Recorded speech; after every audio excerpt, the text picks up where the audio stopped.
Here for the Muskegon Catholic Central Crusaders, starting the second half. We're going to get the ball as Muskegon Heights will kick off to us.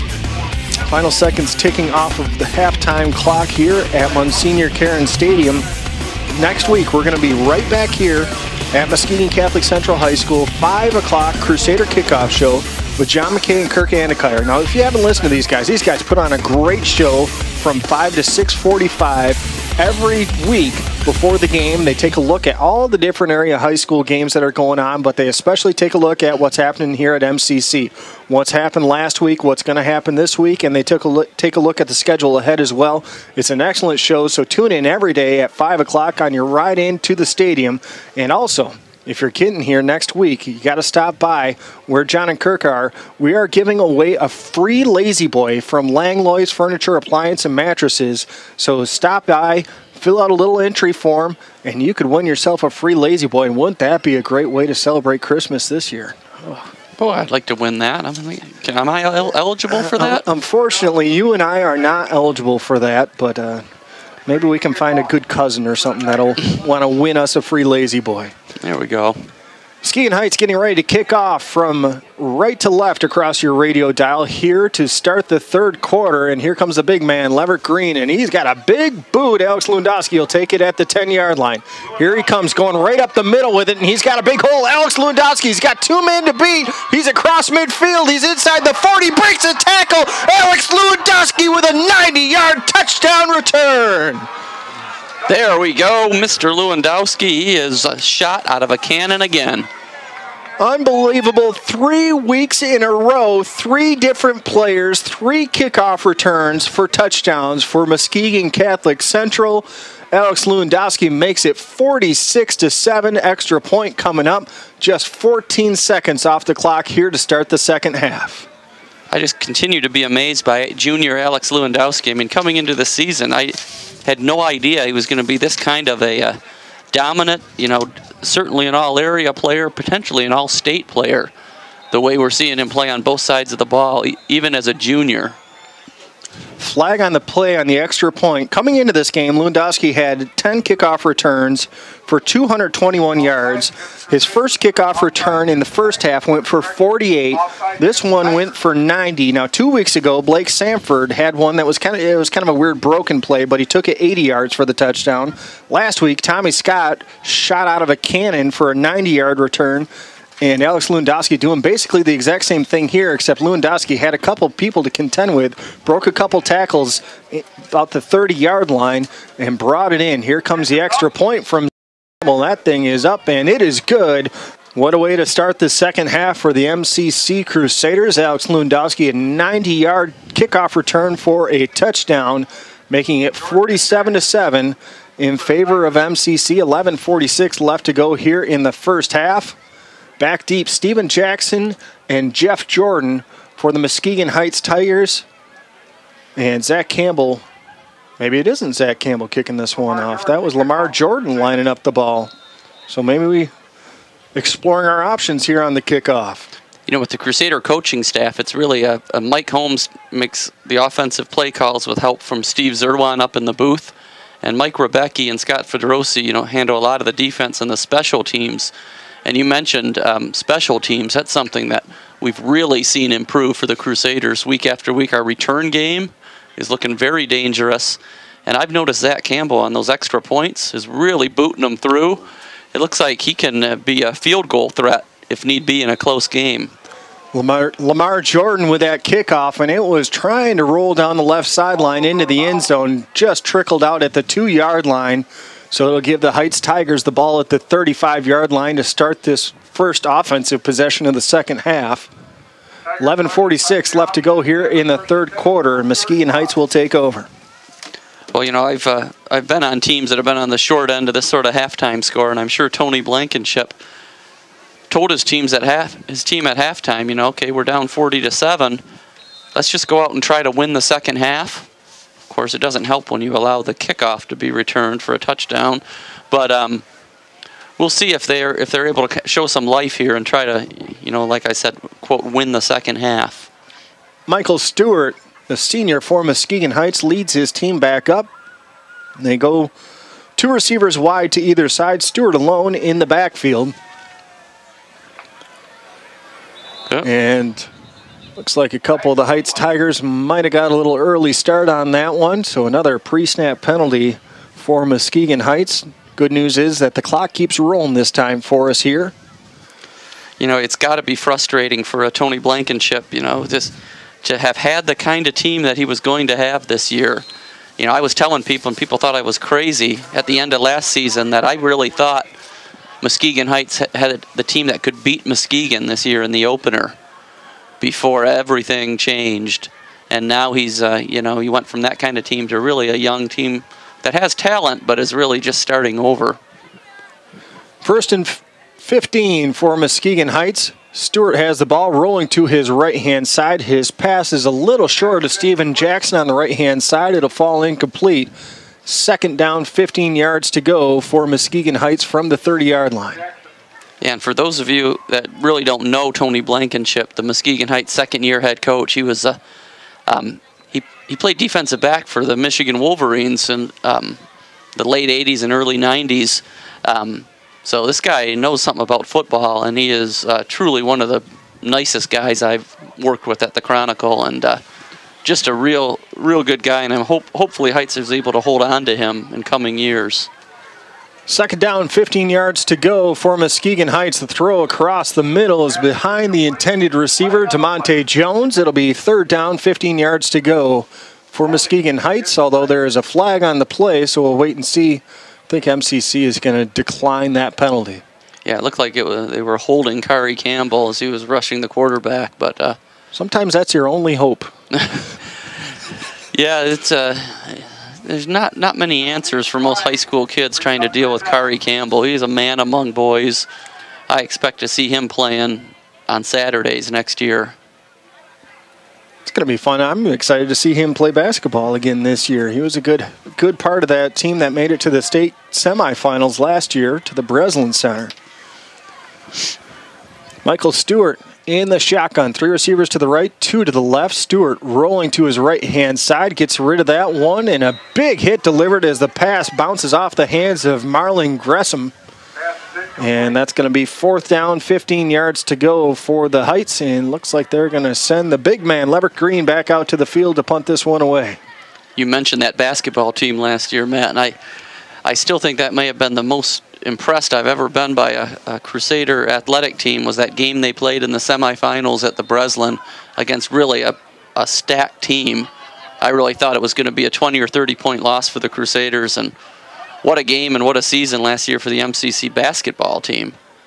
It was a lot of fun to watch them play in the postseason. Here comes the punt from the big man. It goes not very far as it lands about 12 yards from the line of scrimmage, and it will be down at the 41-yard line. But yeah, speaking about that basketball team in that game against Detroit Southwestern, and I think they had at least 2 Lindsey Hunters on the team. Lindsey Hunter, the player that used to play for the Pistons, was one of the coaches on that staff.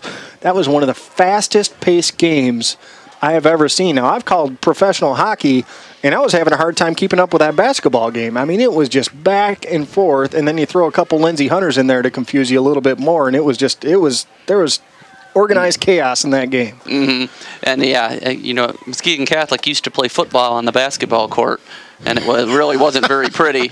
But now, you know, you're starting to see this MCC football team is more athletic than it used to be, and so they're starting to play better basketball too. First offensive drive for MCC here to start the second half. Here comes Tommy Scott down the left sideline. He's got a hole, and watch out, he is free. He makes one cut. He's down to the 10-yard line, and Tommy Scott with a big 31-yard run on 1st down. That's sort of the trend we've been seeing, you know, Matt, over the past few games, is not much of Tommy Scott in the first half, and then he comes in and he looks just extra fast because he's still fresh in the 3rd quarter. And so maybe that's the strategy, and we'll see if we employ that same strategy against Fruitport, kind of saving Tommy Scott for the second half. 1st down and goal from the 10-yard line for MCC. Here comes Blake Sanford, takes the handoff, goes straight up the middle with it, gets about 4 yards on 1st down. I'd compare Tommy Scott to Jose Valverde, but that would not be a fair comparison. Maybe more Mariano Rivera, where he comes in and he's just kind of the closer for the games for MCC. Yeah, exactly. It's really a change of pace type thing. They might get used to Jesse Anderson, who's more of a power guy. He combines the speed and the power, and then Tommy Scott is just pure speed. And if the defense is worn down a little bit, they have trouble dealing with him. Second down and goal from the 8-yard line for MCC. I should mention Nick Holt is in at quarterback for the Crusaders. He's going to hand it off to Tommy Scott. Tommy's going to bounce it, make a cut, spin, and he's on his way in for the touchdown. Tommy Scott, an 8-yard touchdown scamper, and the Crusaders extend their lead. It is now 53-7. And another touchdown brought to you by God's Gifts Catholic Store, located at the corner of Harbor and Columbus in Grand Haven. Yeah, Tommy Scott, again, going around that left side of the line of scrimmage. And, once he gets through that initial line, he is dangerous as anyone I've ever seen in the open field. Zach Campbell is on for the extra point. That kick is up, and it is good. That'll make it 54-7 with 6:43 left to go here in the third quarter of play. Muskegon Catholic leads Muskegon Heights. This is a team on a roll going into the Fruitport game. I mean, we're talking about last week leading over Orchard View 42-0 at halftime. This week, MCC leads 40-7 over Muskegon Heights at halftime and comes up with 2 quick touchdowns, 54-7. This team is hitting on all cylinders. It is a good time of the year to be doing that with a couple games left. The big one next week against Fruitport. Here comes Lamar Jordan's kick. It bounces at the 20, fielded at the 15. And whoa, watch out. Jeff Jordan, I don't know what he was trying to do there, but he hit the brakes and dropped the ball at the 26-yard line. And it looks like the Crusaders have recovered. They have. Oh. Yeah, I don't know if he was trying to change hands in the open field, and the ball went loose, but it's everything is going wrong right now. The proverbial wheels have fallen off the Heights bandwagon. Taking a quick look here for those of you baseball fans out there. In the first game, Atlanta loses at home. St. Louis wins the first ever wild card game 6-3. An interesting thing, though, there was a controversial call in the 8th inning on what looked like it was going to be an infield fly rule, then it wasn't ruled one, then it was ruled one. The Braves fans got mad and covered the field with food and drinks and everything else, and there was a 19-minute delay. The Braves are protesting the game, but regardless, the Cardinals with the victory there. Baltimore is leading Texas in the other game right now. That game just in the first inning. Baltimore up 1-0. All right, we're starting to see some other people get some work here. That was Blake Sanford. He's another quick guy. He got the start today at fullback, and we'll see if that's what Mike Holmes plans to go with. Maybe go with Blake Sanford early in the game and Tommy Scott later in the game. Sanford, Windsor, and Scott are the 3 backs in a T behind Nick Holt right now. Second down, 8 yards to go. Handoff goes to Tommy Scott, and he tried to put on the brakes to make a cut, but his feet went out from under him. Billy Shanks was right there to clean it up. Be a loss of about 4 yards on the play. Make it third down. We're going to call it third down and 11 yards for Muskegon Catholic. 4:44 left here in the third quarter of play. And we're starting to see all the Crusader reserves into the game, and as they should, and they've actually been getting quite a bit of time over the past 5 games.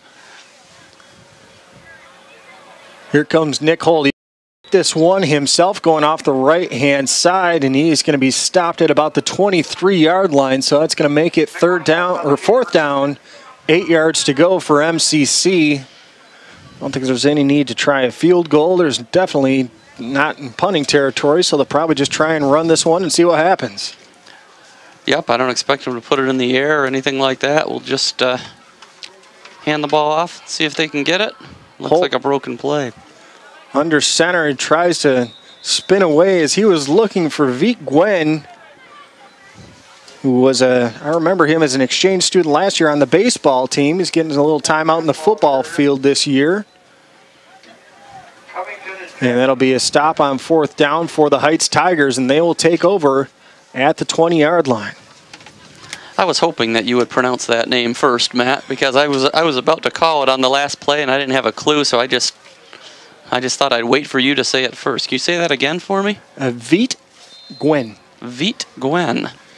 That is what I was told last year during the baseball season, and I'm trusting that I'm remembering that correctly. My apologies if I'm not to Veet. Sounds good to me.